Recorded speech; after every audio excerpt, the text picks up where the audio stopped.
حبیب اللہ آنے میں گزارش کندو سائن نثار احمد کے آقا نامدار صلی اللہ علیہ وسلم کے شان میں نعت شریف بدھائیں درود شریف کے بلند آواز سے رہے صلی اللہ علیہ یا رسول اللہ وسلم علیہ یا حبیب اللہ جماعت صبوری تھوڑو آواز آکے بتائے بابا تھوڑو بلند آواز سے پڑھو صلی اللہ علیہ یا رسول اللہ وسلم علیہ یا حبیب اللہ دائی بھی شیعہ دائیوں تا دنیا میں کھوڑ مگر محبوب جدائی بھی شیعہ سینے سا گلاب جو گلو سانڈے کھڑی گود میں آئی بھی شیعہ سینے سا گلاب جو گلو سانڈے کھڑی گود میں آئی بھی شیعہ پالنا جے بہانے سا پٹ رکھے پالے بے پئے پل جے بے پئے پالنا جے بہانے سا پٹ رکھے پالے بے پئے پل جے بے پئے کہوات ونی ہک جیڑن سا رستے تے لڑی رل جے بے پئے چونے سے پیوں او بھیڑ مٹھے چونے سے پیوں او بھیڑ مٹھے تجھے بھاگ میں آئی بھی شیعہ دائیوں تا دنیا میں کھوڑ مگر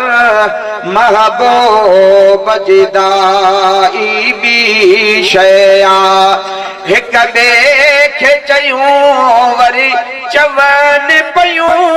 ہن سال ہلے ماں مارے وے ہک دیکھ چیوں وری چون پیوں ہن سال ہلے ماں مارے وے نبی پاک کھڑی وین پائن لے رگو مارے چھاپ رگارے وے اساں جہڑیوں آیوں سے تہڑیوں اساں جہڑیوں آیوں سے تہڑیوں ہن پاند میں پائی بھی شیعہ دائیوں تا دنیا میں کھوڑ مگر محبوب جدائی بھی شیعہ کہے بھاگل وارے جے صدقے ہر رات بھلاری بھیج بھنسے داچوں بھی ڈوہی تھکے جی پئی بکرن بڈہونا کھیر ڈنسے اب سبحان اللہ جاوا سچن پکیا کہے بھاگن وارے جے صدقے ہر رات بھلاری بھیج بھنسے داچوں بھی ڈوہی تھکے جی پئی بکرن بڈہونا کھیر ڈنسے پاڑے میں چون پیا کلہ بھی ہوئی پاڑے میں چون پیا کلہ بھی ہوئی پر اجو ہی مائی بھی شیعہ دائیوں تا دنیا میں کھوڑ مگر محبوب جدائی بھی شیعہ آسمان چوے تحلیم جو اج رات ککھاؤں گھرو تھیا معصوم محمد جو पीघो लोडे अज के लोलियों ॾिया छो त अज रात हले मांजे घर में अज रात हले मांजे घर में रब पाक रखाई बि शइ आदायूं त दुनिया में खोड़ मगर महबूब जिदा ई बि शइ पोल खे बोवा जॾहिं शाइर खे ओ पगदार पुनल जा पूर पवन पोल खे बोवा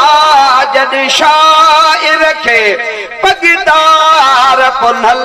जा पूर पवन मुंहिंजो बोल ॿुधी हिन हुन पासे मूंखे चाह मंझा ॿुधंदड़ था चवनि ओ गुलाम नबी हिन साल वरे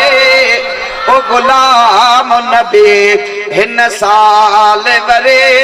तो बिनात ॿुधाई बि शइ ॾींहं क़यामत ताईं पियो हलंदो हे शान मदीने वारे जो का शइ न हूंदे त बि रब हूंदो सना ख्वान मदीने वारे जो